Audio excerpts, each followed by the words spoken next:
But we begin with correspondent Kevin Corke, who's traveling with the president tonight in West Virginia, where President Trump is scheduled to speak in just a few minutes. Good evening, Kevin.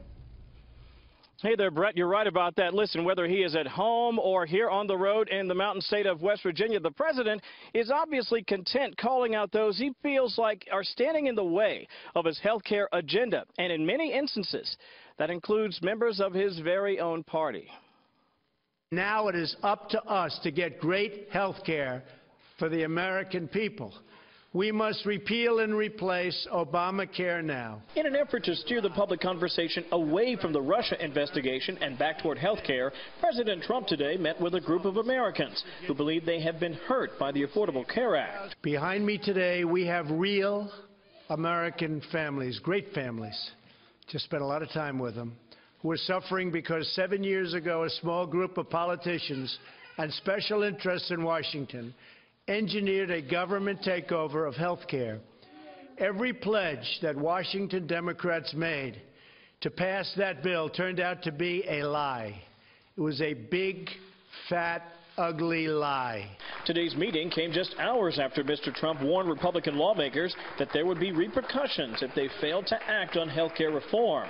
Republicans have a last chance to do the right thing on repeal and replace after years of talking and campaigning on it.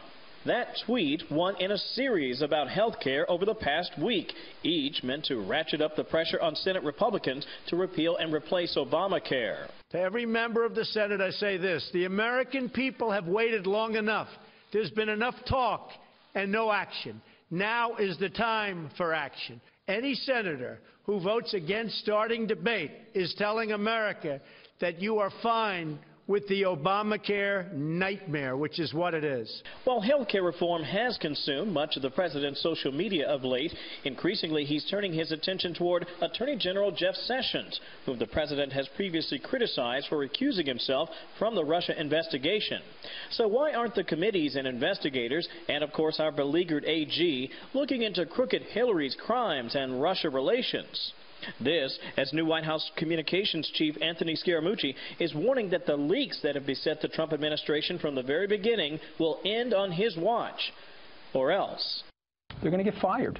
I'm just going to make it very, very clear. If you're going to keep leaking, I'm going to fire everybody. It's just very binary. Scaramucci also rejected the notion that the president may be looking into the option of pardoning himself as a result of the ongoing Russia probe. I'm in the Oval Office with the president last week. We're talking about that. He says he brought that up. He says, but he doesn't have to be pardoned. The president does not need to pardon himself. And the reason he doesn't need to pardon himself is he hasn't done anything wrong. Brett, just within the hour, we expect the president to speak at the Boy Scout Jamboree, becoming the 8th sitting U.S. president to do that, just down the road to pitch in Glen Jean. Then tomorrow it is off to the Buckeye State of Ohio for a big rally where, once again, health care is expected to be front and center. Brett? Took a live look there. Glen Jean, West Virginia. We'll dip in when the president talks. Kevin, thank you.